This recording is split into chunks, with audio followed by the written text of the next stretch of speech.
BPL card ಯಾರು ಅರ್ಹರಿದ್ದಾರೆ ಅವ್ರಿಗೆ ಸಿಗಬೇಕು, ಯಾರು ಅನರ್ಹರಾಗಿದ್ದಾರೆ ಅವ್ರನ್ನ ತೆಗಿಬೇಕು.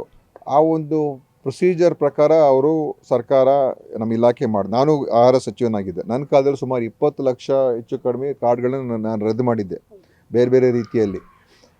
ಈಗ ಮಾಡ್ತಾ ಇರುವಂಥದ್ದು ಅದು ಅವರು ಯಾರು ಇನ್ಕಮ್ ಟ್ಯಾಕ್ಸ್ ಕಟ್ತಾ ಇದ್ದಾರೆ ಮತ್ತು ಟ್ಯಾಕ್ಸ್ GSTಯಲ್ಲಿ ಅವ್ರದ್ದು ರೆಕಾರ್ಡ್ಸ್ ಬರ್ತಾ ಇದೆ, ಅದೆಲ್ಲ ನೋಡಿಕೊಂಡು ಆ ಪ್ರಕಾರ ಅವರು ಕಟ್ ಮಾಡ್ತಾ ಇದ್ದಾರೆ.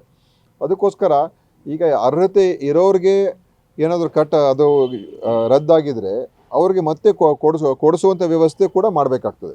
ಏನಾದರೂ ಅವ್ರಿಗೆ ತಪ್ಪಾಗಿ ರದ್ದಾಗಿದ್ದರೆ ಅಂಥವ್ರಿಗೆ ಮತ್ತೆ ಕೊಡಿಸುವಂಥ ವ್ಯವಸ್ಥೆ ಕೂಡ ಮಾಡಬೇಕಾಗ್ತದೆ. ನಾನು ಕೂಡ ಸಚಿವರ ಜೊತೆ ಮಾತನಾಡ್ತೀನಿ. ಸುಲಭವಾದಂಥ ರೀತಿಯಲ್ಲಿ ಅವ್ರಿಗೆ ಮರು ಸಿಕ್ಕುವಂಥ ರೀತಿಯಲ್ಲಿ ಆಗಬೇಕು.